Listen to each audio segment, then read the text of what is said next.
નમસ્કાર. અમદાવાદમાં ગરમીથી લોકો ત્રાહિમામ થયા છે. જેમાં અમદાવાદમાં આજે ગરમીનો યલો એલર્ટ છે. ત્યારે ગરમીથી બચવા લોકો ઠંડા પાણીના સહારે છે. તેમાં લીંબુ પાણી, છાશ, શેરડીનો રસનું સેવન લોકો કરી રહ્યા છે. તેમજ લોકોએ બપોરના સમયે ઘરની બહાર નીકળવાનું ટાળ્યું છે. અમદાવાદમાં તાપમાન 41 ડિગ્રી પાર જવાની સંભાવના છે.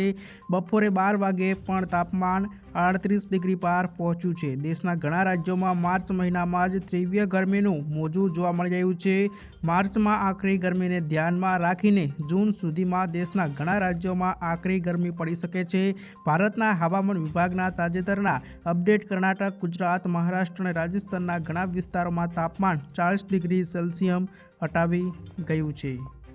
જ્યાં મિત્રો આગળ વાત કરીએ તો ભારતીય હવામાન વિભાગે આગામી 2-3 દિવસમાં કેટલાક રાજ્યોમાં તાપમાન સરેરાશ કરતાં વધુ રહેવાની આગાહી કરી છે.